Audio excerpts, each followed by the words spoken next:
Sejam bem-vindos a mais uma série a mais uma live do Movimento Gestão Salva Negócios. Aqui a gente te mostra o caminho para você melhorar os seus resultados com ações que estão totalmente sob seu controle, sem perder a qualidade de vida. Eu sou Raquel Travassos.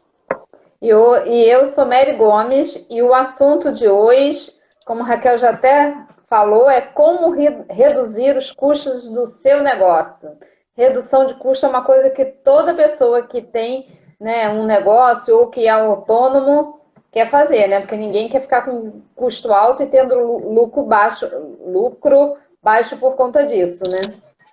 Isso aí, a gente sempre fala aqui sobre a gente trabalhar naquilo que a gente tem controle, e os custos do nosso negócio é algo que está sob o nosso controle, né? A gente pode escolher trabalhar com fornecedores mais baratos, negociar com esses fornecedores, lidar com materiais ou compras de maneira mais barata. Então, são ações que a gente pode fazer, a gente pode analisar, entender onde é que a gente pode reduzir sem alterar o nosso preço e conseguir lucrar mais. E às vezes até sem vender menos, a gente consegue lucrar mais se a gente tiver uma boa gestão financeira, principalmente no que tange a parte de redução de custos, que é o que a gente vai falar aqui hoje, né?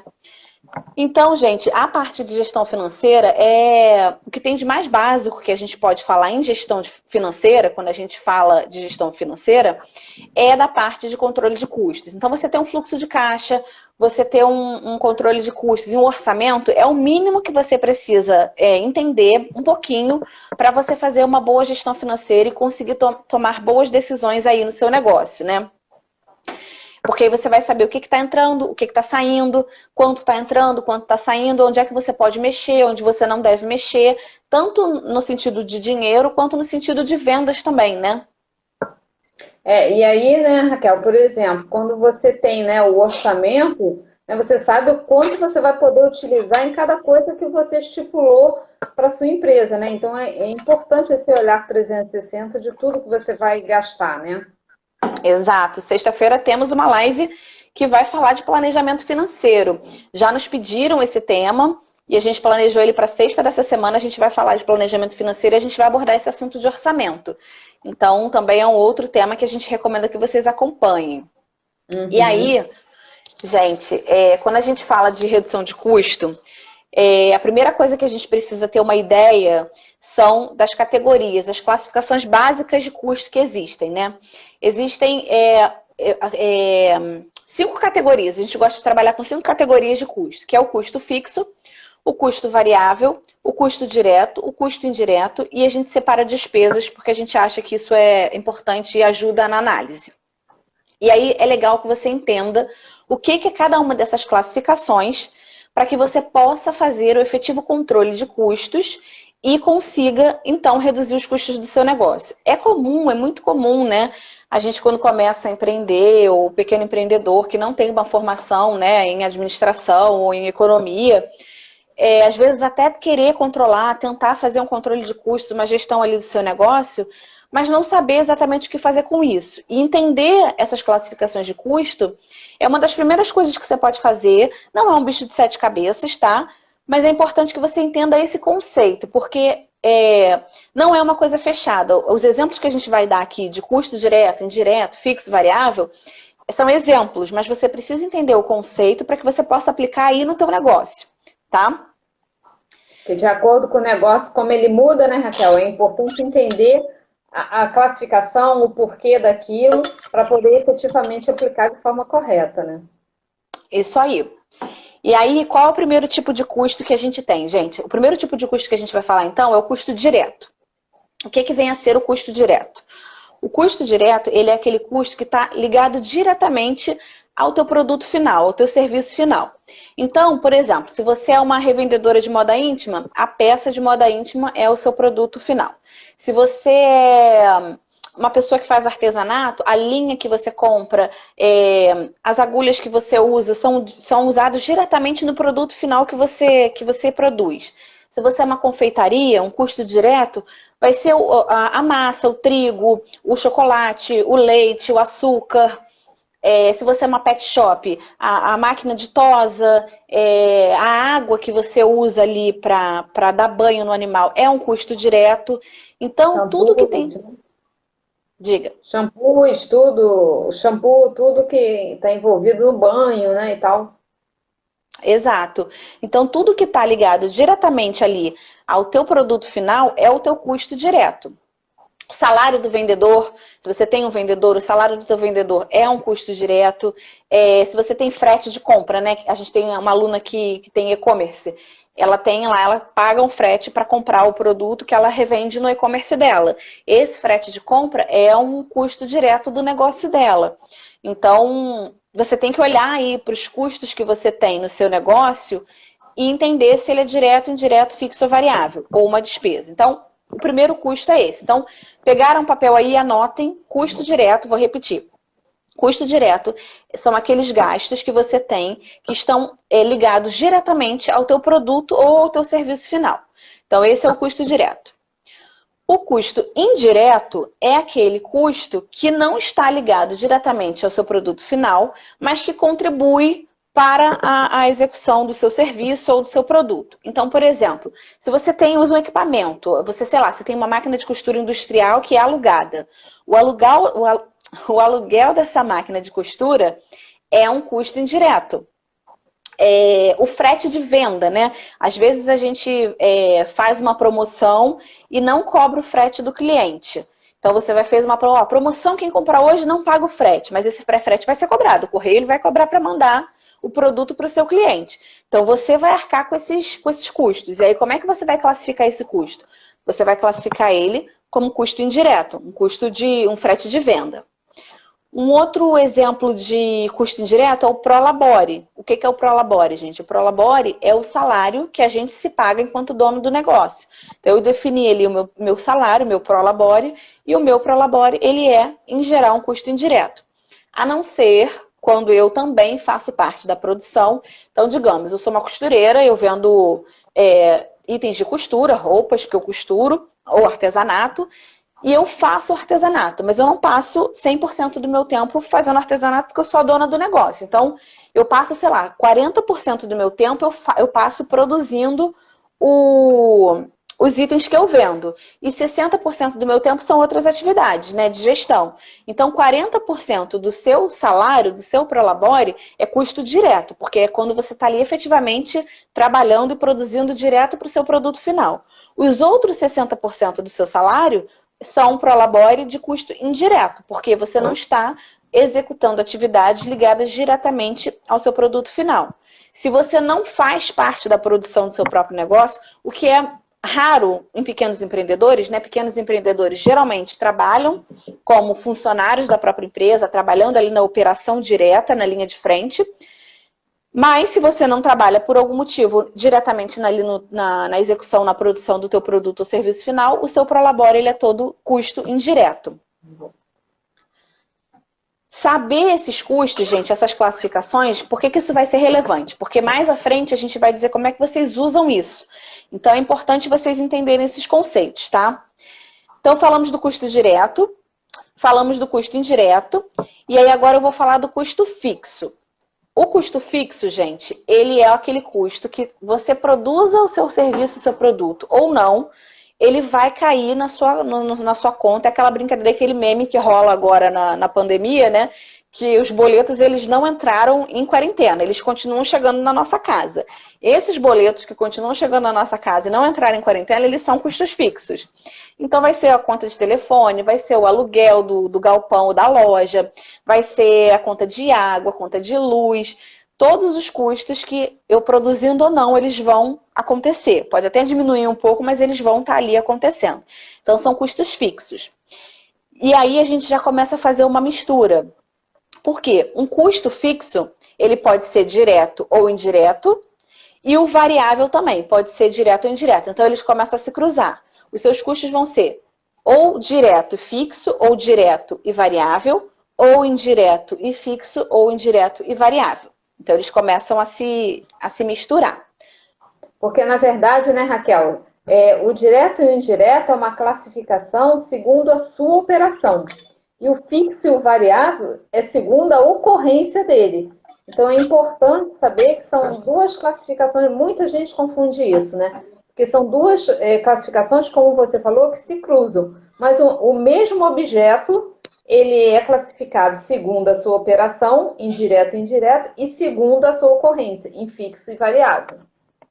Isso aí. Então, quando você for fazer ali a sua análise de custo, você pode escolher se é mais fácil, você acha mais fácil relacionar primeiro os seus custos diretos, relaciona todos os diretos, relaciona todos os indiretos, e depois dali você entende desses que você relacionou, quais são fixos e quais são variáveis. Ou, ao contrário, relaciona todos os seus custos fixos, todos os seus custos variáveis, e depois você vê essa relação, quais deles são diretos à sua produção e quais são indiretos. Então, você escolhe para poder ser mais fácil para você relacionar.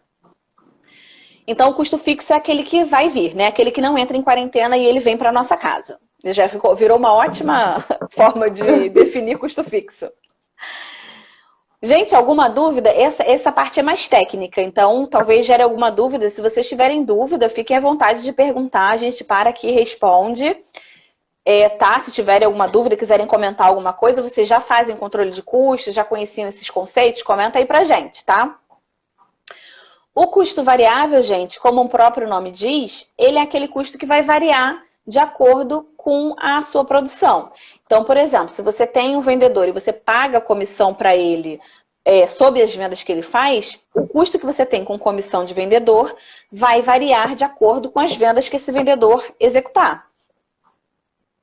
Impostos que você tem sobre vendas também variam de acordo com a quantidade de vendas que você tem. Então, o variável ele é mais fácil, né? Ele vai variar ali de acordo com a sua produção. Ele não vai acontecer sempre. Pode ter meses que você tem aquele custo, pode ter meses que você não tem.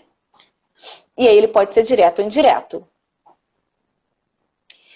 E o próximo, que é o quinto tipo, é a despesa. O que é a despesa, gente? Despesa é todo gasto que você tem que não tem relação com o seu produto ou serviço final, nem diretamente nem indiretamente. Então, por exemplo, se você vai fazer um curso que vai te ajudar a ser você tem uma padaria, e aí você vai pagar um curso para o seu padeiro para ele aprender a fazer pães artesanais, sei lá, com uma técnica diferenciada. Esse curso que você está pagando para esse padeiro, ele é uma despesa, porque ele não está ligado diretamente. Ele vai aumentar a capacidade intelectual do teu padeiro, ele vai refletir lá na frente. É quase como se fosse um investimento. Mas no momento que você está pagando esse curso, ele é uma despesa. Quando você, por exemplo, vai legalizar o seu negócio, e aí você tem que tirar xerox de documentos, você tem que pagar o advogado para ajudar você a abrir o CNPJ ou o MEI, esses custos, eles são despesas, porque eles não estão ligados diretamente ao seu produto final. Mas, se você vai emitir nota fiscal, você não pode não ser legalizado. Então, eles são necessários. As despesas não é porque são despesas que você simplesmente pode deixar de fazer. Às vezes você pode, mas não sempre. Você vai acabar tendo despesas, é normal. Ai, quebrou um cano aqui na minha loja e eu precisei consertar. É uma despesa. Não tem nada a ver com o seu produto, seu serviço, mas você não vai poder deixar o cano lá saindo água e estragando seus produtos. Então, é uma despesa que você eventualmente vai ter.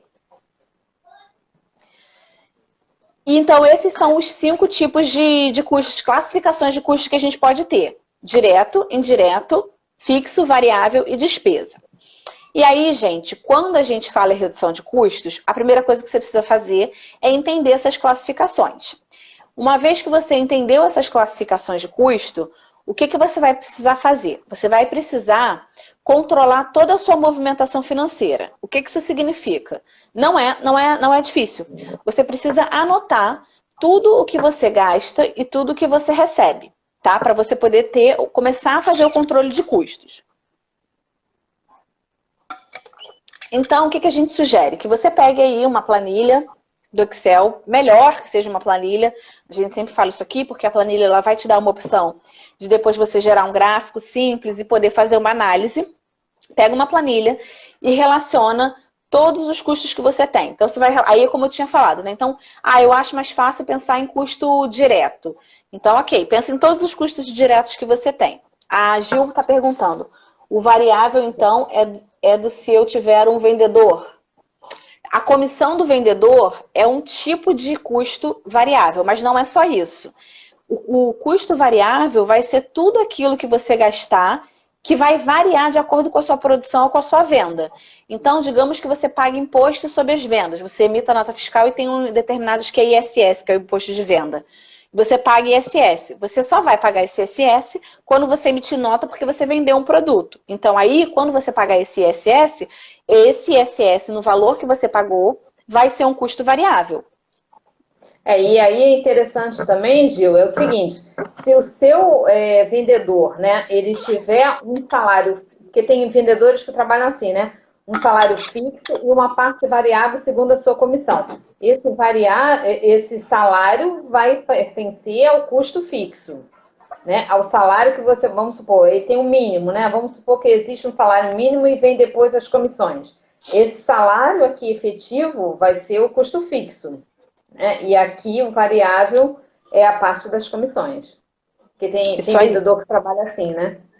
Isso aí. Mas não só isso, né? Lembrando que não é só a comissão do vendedor que é variável. Tem imposto de venda, e aí vai depender do seu negócio, né? Comissão e imposto sobre venda são os mais comuns. Mas deixa eu pensar em outro custo variável que possa ter. Água, luz vai ser fixo. Você lembra de algum custo variável que algum tipo de negócio possa ter?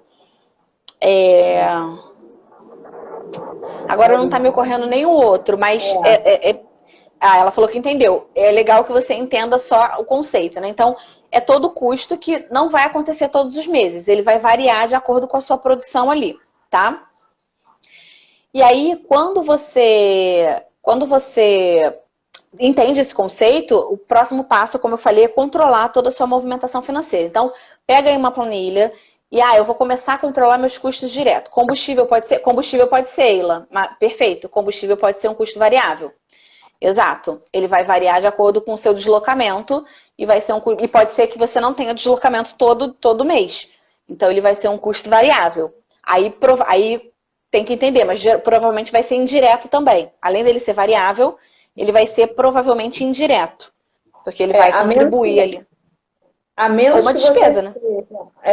Você seja a empresa que faz a logística, né, que faça a entrega, aí o combustível vai ser variável, porque realmente depende da quantidade de entregas que você vai fazer naquele mês, mas ele é um custo direto, porque o coração do seu negócio é fazer entregas, então ele está associado diretamente à sua operação.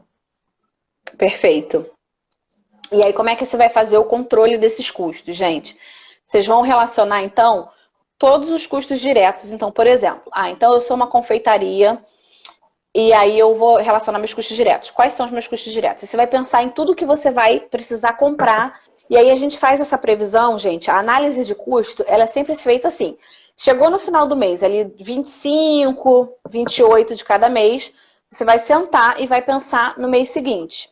Quando chega no final do mês, você também tem que olhar para trás. Então, todos os meses você vai olhar vai fazer a previsão do que você vai gastar para o mês seguinte e vai olhar como é que foi o mês anterior, como é que foi de acordo com o que você tinha previsto. Então, deu lá o dia 28, 25 de determinado mês, você vai pensar, o que eu vou gastar esse mês? Qual é a minha previsão de custos desse mês que está entrando? Eu vou comprar... Se eu sou uma confeitaria, por exemplo, eu vou pensar em todos os custos diretos. Eu vou comprar leite, vou comprar chocolate, vou comprar fruta. Aí eu vou botar quais frutas? Então eu vou comprar banana, eu vou comprar maçã, eu vou comprar morango, eu vou comprar melancia. Ok, relacionei uma por uma. Por quê? Por que eu preciso relacionar uma por uma? Porque o valor desses itens é diferente. Então você não pode colocar os itens todos agrupados. Frutas. Não, você precisa saber quanto custou cada tipo de fruta. Ou, por exemplo, se você é uma revendedora de roupas, aí você tem calça jeans, você revende calça jeans. Ou você revende calça jeans, você compra de vários fornecedores. Você tem que botar lá calça jeans do fornecedor A, calça jeans do fornecedor B, calça jeans do fornecedor C. Provavelmente o valor deles vai ser diferente. E é legal você saber o que é de cada fornecedor, porque aí você já começa a fazer uma análise qual o fornecedor que está te cobrando mais caro. E aí você pode tentar negociar com ele ou perceber que não vale a pena trabalhar com ele. É melhor trabalhar com outro que tem a qualidade igual e vende mais barato. Então você vai relacionar lá todos os seus custos diretos, pensar, calça, blusa, vestido, arco, Pulseira, né? Se vende acessório. Exato. E aí depende do seu nicho. Ah, eu faço artesanato, Raquel. Quais são os meus custos diretos? Quanto você vai gastar de linha? Ah, e a linha aí tem, sei lá, o valor depende da espessura da linha. Linha 1.4, linha 1.3, linha 0.7, eu vou ter que comprar agulhas novas, eu vou ter que comprar fita, eu vou ter que comprar alguns tecidos. Você vai relacionar todos os seus custos diretos.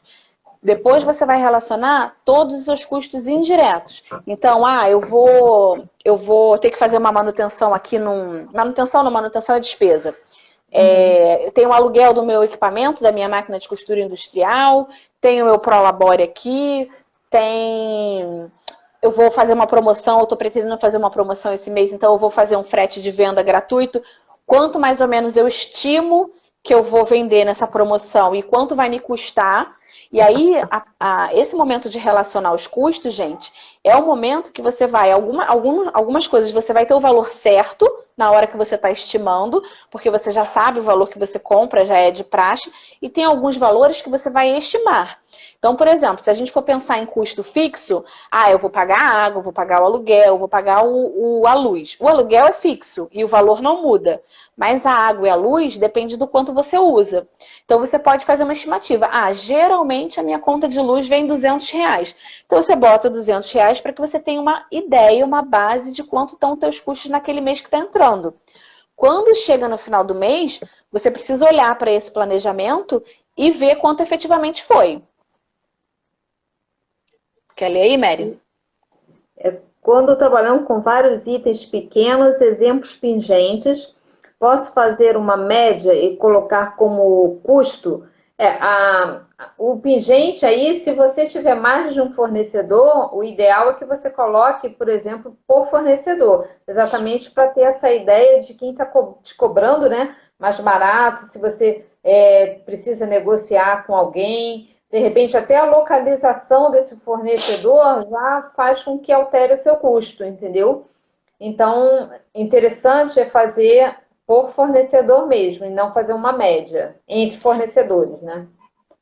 Eu não sei se você, Gil, compra um pingente por a unidade do pingente ou se você compra o pacote do pingente. Né? Eu imagino que você compre o pacote. Então, sei lá, você compra um pacotinho de pingente com 10 pingentes a R$3. Você coloca lá, pacote de pingente X ou pacote de pingente R$3. Aí eu comprei um outro pacote que foi 5, pacote de pingente 5. Não faz uma média. É recomendado que você não faça uma média, porque se você fizer uma média, você vai estar enviesando a sua análise de custo lá na frente. Se você compra a unidade do pingente, o que eu sugiro que você faça? Eu imagino que assim como se você comprasse pacotinho, mesmo que você compre vários tipos de pingente à unidade, você compre alguns. Então você bota lá, pingente 1, R$3. Pingente 2, R$5. Pingente 3, R$1. Bota o valor unitário. Então, a gente sugere que vocês, quando relacionem esses custos, você relacione lá o custo direto e indireto, depois você veja desses quais são fixos e quais são variáveis, e você coloca o valor unitário. Então, se eu comprei, sei lá, 5 pacotes de pingente, você vai botar pacote de pingente do fornecedor cada pacote é R$5. E aí depois você bota quantos você comprou. 5 vezes 5, 25. E aí depois você vai fazer a multiplicação. Porque aí você tem o valor unitário e aí você bota a quantidade que você estima comprar para aquele mês. O ideal é que não faça média.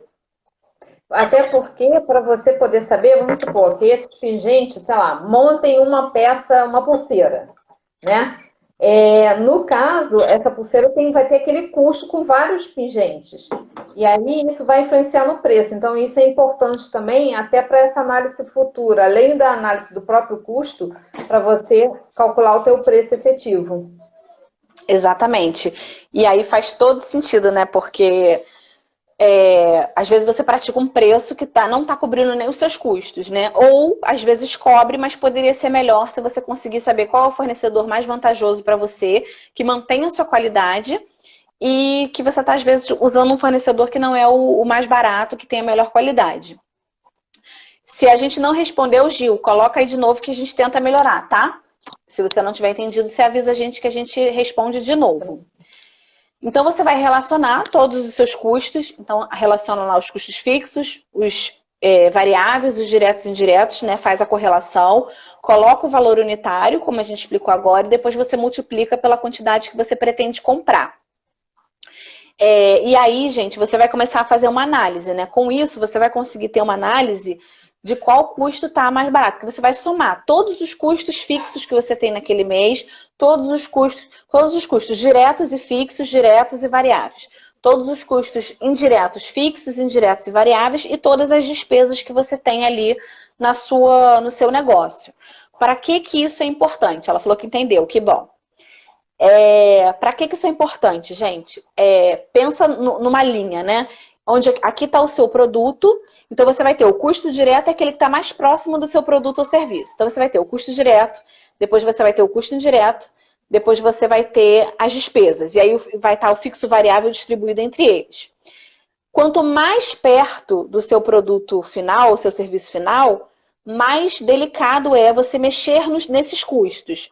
Isso quer dizer que você não possa mexer? Não, não quer dizer. Mas quer dizer que a gente não recomenda que você comece um trabalho de redução de custos pelos custos diretos.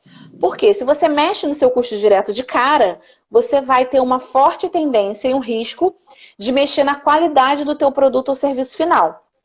Então, quando a gente faz essa análise toda de custos, onde a gente relaciona todos eles, entende que custo é o quê, a gente consegue identificar quanto representa cada um desses tipos de custo no nosso negócio. E aí o ideal é que a gente comece a redução de custos pelas despesas. Então eu vou olhar as minhas despesas. Dá para eu reduzir alguma despesa do meu negócio? Aí você vai olhar, mas o que são... Digamos que você faça um gráfico de barras e você veja que sua despesa está alta. O ideal, né, um gráfico ideal de redução de custos, ele vai ter a barrinha do custo direto mais alta, a do custo indireto um pouquinho mais baixa e a da despesa mais baixa ainda. Se você tiver esse cenário, você está no cenário ideal, porque suas despesas estão bem baixinhas e o seu custo direto é o que representa a maior parte dos seus custos. Ok, porque é o seu custo direto, você vai ter que ter ele, né? Não tem como fugir. Agora, se você está com a sua despesa lá em cima, mais alto às vezes até do que o seu custo direto, ou muito próximo do seu custo direto, você tem um problema e ao mesmo tempo você tem uma grande oportunidade. Porque se as suas despesas estão muito altas, você tem muitas oportunidades de reduzir. E aí você pode pensar, no que eu gastei ou no que eu pretendo gastar o meu dinheiro nessas despesas? É realmente necessário? Às vezes você fez uma previsão de fazer um curso ou sei lá, fazer uma manutenção no equipamento. Uma viagem. Para apresentar um produto. Exato. E às vezes esse mês ou esse momento não é o ideal para arcar com essa despesa. E aí você consegue já começar. Não necessariamente você vai deixar de fazer. Às vezes você vai planejar fazer isso em um outro mês, ou você vai entender que você pode não ter aquela despesa. E aí você vai cortando. Então você começa vendo o que você tem de itens de despesa, o que dá para cortar. O que não dá para cortar, tem realmente que ser feito naquele mês ou você pode botar em um outro mês. Aí você vai fazer essa análise. Depois você vai olhar para os seus custos indiretos. O que ali dos seus custos indiretos você pode reduzir, você pode negociar, você pode não fazer. Aí você vai tentar entender. E aí, por último, depois que você tratou as suas despesas, tratou os seus custos indiretos, aí, se for necessário, você pode olhar para os seus custos diretos e entender, né? Ah, dá para negociar com o fornecedor aqui? Ah, eu compro tanto desse fornecedor em grande quantidade, eu consigo negociar com ele. Exato, eu sei o valor que eu pago com outro fornecedor e aí eu consigo negociar, enfim. E aí você pode efetivamente trabalhar ali o seu custo direto sem necessariamente cortar, né, qualidade, mas tentando tornar esse custo mais benéfico para o teu negócio. Tá claro até aqui, gente? Dá um joinha aí se estiver claro até aqui. Dá um coraçãozinho também se estiverem gostando. Beber uma água que eu falo pra caramba. E aí, isso é fundamental, gente. Esse passo da análise é fundamental, porque algumas pessoas, elas têm o super hábito de até controlar os custos, até às vezes controlam direitinho, anotam tudo, mas não sabem o que fazer com isso. Então, controlar, só você anotar todos os seus custos, tudo que você gasta, não é suficiente. Depois que você anota tudo isso, você precisa analisar esses números. Então, faça um gráficozinho de barras lá no seu, de acordo com os dados que você tem, e analisa, olha para isso de maneira crítica. Isso é a parte mais importante. Senão vocês vão controlar aí e não vai adiantar de nada. Vocês não vão conseguir ações efetivas para reduzir custo e melhorar os seus resultados, tá? É interessante também, né, Raquel? Porque muita gente às vezes não faz esse tipo de controle porque não entende verdadeiramente o motivo. Porque simplesmente anotar não é realmente o fim da coisa, né? É fazer a análise exatamente isso, para adequar preço, adequar o que é real para a sua operação, e isso é importante para poder efetivamente ter um lucro mais apurado e mais de acordo com o resultado que você deseja. Isso aí.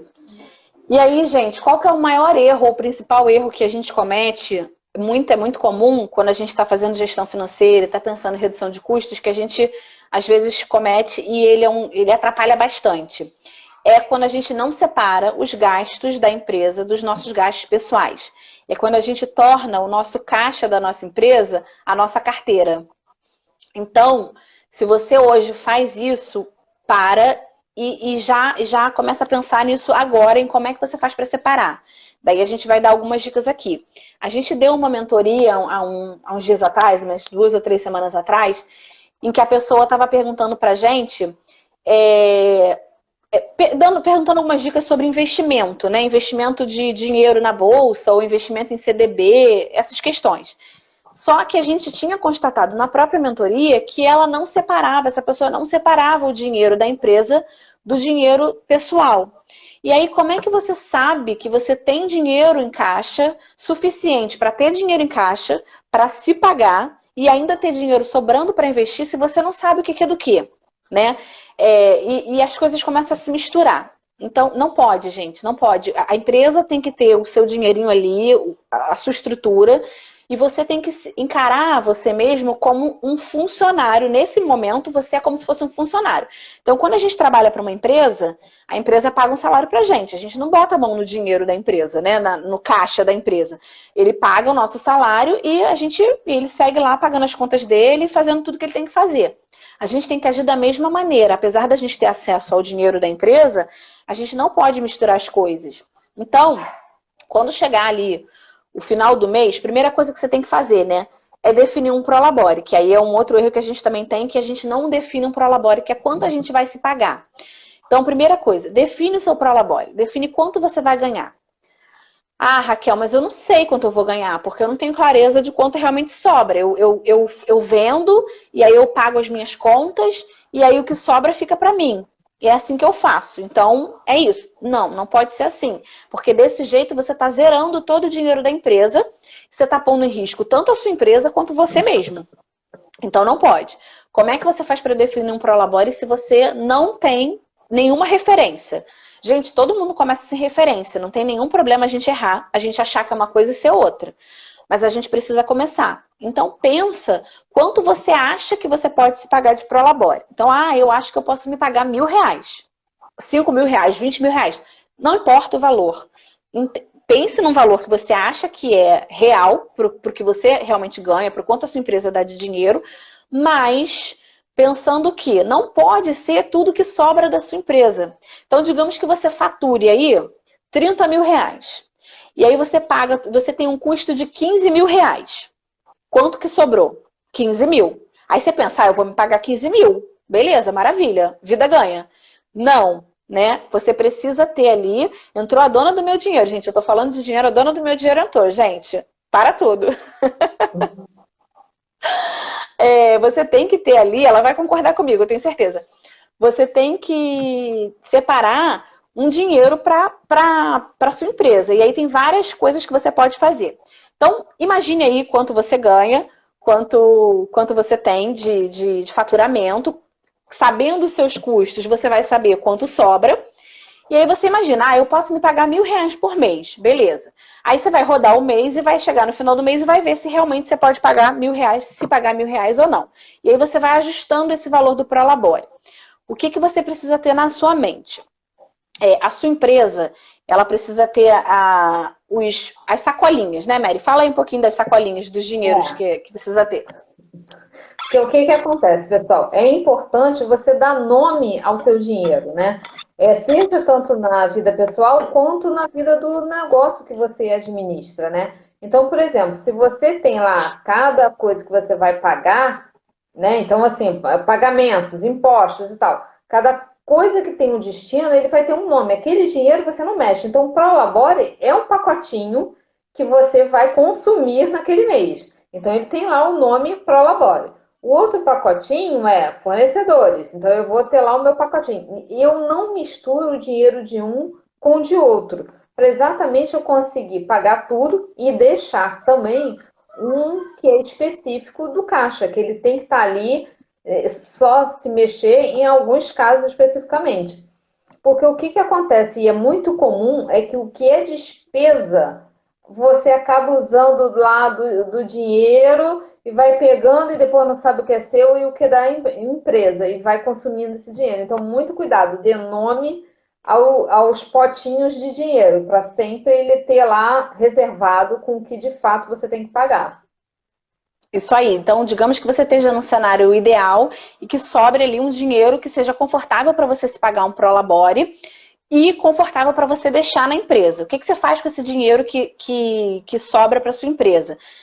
Você guarda todo ele para reserva de emergência? Você deixa todo ele no fluxo, no caixa da sua empresa disponível? Não, né? Você precisa. Aí entra o conceito de potinhos que a Mary falou. Uma parte desse dinheiro que sobra pode estar destinada a ficar no caixa da empresa para qualquer intercorrência. Uma outra parte, você vai definir, né, quanto desse dinheiro, qual o percentual desse dinheiro que eu vou destinar para uma reserva de emergência.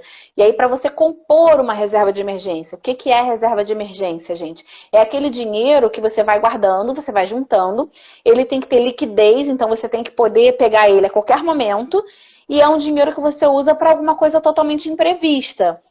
E que quando você usa, você tem que se preocupar em como você faz para recuperar e repor ele. Você define ali o quanto tem que ser sua reserva de emergência e vai juntando esse dinheiro até que você tenha essa reserva de emergência cheia. Depois que você tiver essa reserva de emergência cheia, esse dinheiro que você guardava para a reserva de emergência, você já pode pensar em guardar ele para outro fim. Né? Agora então eu vou investir numa nova loja, eu vou fazer uma obra na loja, eu vou comprar outros equipamentos. Aí você vai dando esse destino que a Mary falou.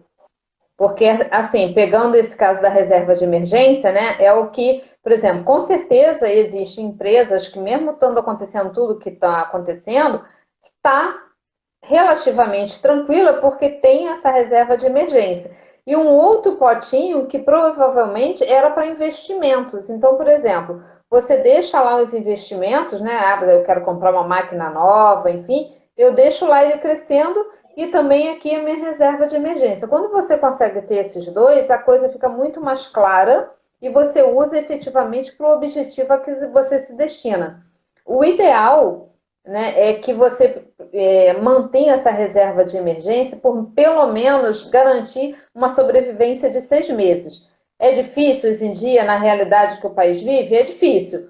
Mas é tentar fazer um esforço de análise de custo, eliminando desperdício e tal, exatamente para você manter essa reserva de emergência. Exatamente. Então, a primeira coisa que vocês têm que fazer depois de analisar o custo de vocês, entender os custos de vocês, gente, é separar o dinheiro que é de vocês e o dinheiro que é da empresa. Se vocês não têm esse hábito, já façam, definam um Prolabore. Se vocês definirem um Prolabore muito alto, diminui ele, entende o que você pode fazer para poder se pagar mais.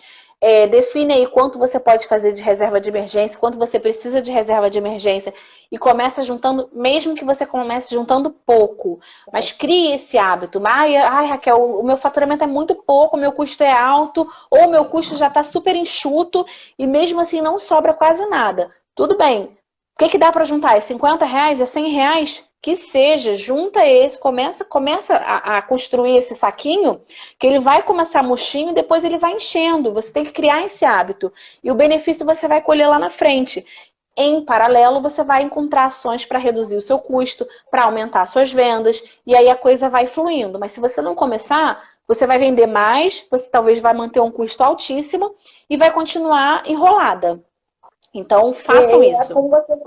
É como você falou, né, Raquel? É um hábito, né? E a gente já teve live sobre o tema, né? É construir o hábito de como qualquer um outro hábito, né?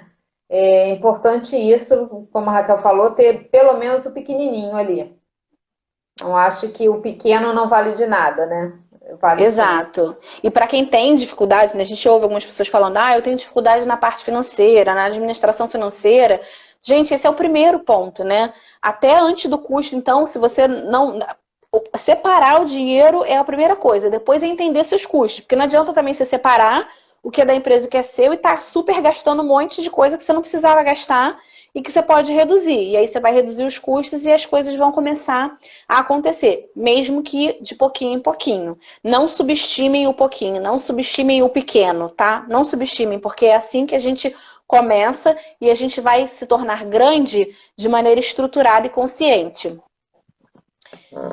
Aí, gente, o próximo passo, depois que você, né, entendeu os seus custos, fez o controle de custos, separou o que é da empresa e o que é seu, você vai... O que você não pode deixar de fazer? Definir uma meta, né? Tanto uma meta, como a gente falou, de reserva de emergência, mais uma meta de redução de custo, né? Às vezes você vai olhar ali, tá, e nossa, tem tanta coisa aqui para eu reduzir, gente, que eu não sei por onde começar. Defina uma meta. Essa meta de redução de custo, ela pode ser baseada em valor ou pode ser baseada na classificação ali de custo, né? Então, eu quero reduzir... Desculpa, se eu reduzir R$ 200 do meu custo esse mês e conseguir manter, isso já me dá um respiro para eu poder fazer uma outra ação. Que seja, mas define essa sua meta que seja, né, atingível, que seja relevante, que seja uma meta que você consiga cumprir, que seja desafiadora e vá em busca dessa meta. Entende como é que você pode ir atrás de conseguir alcançar essa meta de redução de custo. E depois que você definir essa meta, você vai criar um plano. Então, definir ali uma meta de reduzir R$ 500 por mês sei lá, eu quero reduzir 30% da minha conta de luz. Eu não preciso tanto de luz assim, ou enfim, dá para ser mais barato, eu tenho como economizar, eu estou esbanjando muito na luz. Então, define, eu quero reduzir 30% da minha conta de luz. Então, aí o que você precisa fazer? Se conscientizar, né, que você precisa gastar menos luz e aí evitar o desperdício de deixar a luz ligada à toa. Se você tem equipe, se você tem funcionário, conscientizar. Eu trabalhei numa empresa onde em cada tomadinha, em cada interruptor, era uma coisa bem bobinha, mas que no final das contas eu fiquei com isso na cabeça. Olha só para como se pegou. E tem muitos anos que eu trabalhei lá já. Era assim, a luz que você apaga, o nome da empresa, né, não paga. Então, a luz que você apaga, XXX, não paga. E aí isso é legal. E, por que isso é bacana? Poxa, é bacana porque a empresa fica com dinheiro para investir, para me dar um aumento. Eu, enquanto funcionário, né, posso pensar assim, pode melhorar o próprio ambiente ali em que a gente está trabalhando. A empresa prospera, né? Então, às vezes são ações simples, de botar um bilhetinho no interruptor das tomadas para as pessoas não deixarem a luz ligada. Enfim, aí você vai pensar, o plano de ação vai ser para você pensar que ações você pode, de fato, implementar para atingir aquela meta de redução de custos que você entendeu que é relevante e importante. É olhar onde efetivamente podem estar ocorrendo os desperdícios, né? Que a gente não percebe, mas quando você relaciona os itens de custo, começa a ficar mais claro, bem mais claro. Exatamente. Então, fechamos, né? Isso. Por hoje, quem tiver dúvida, se não quiser mandar agora, mas pintou uma dúvida depois, manda pra gente no direct ou em algum post lá, que a gente responde com certeza. Isso aí, gente. A gente se vê amanhã. Um beijo. Tchau, tchau. A gente se vê, gente. Tchau.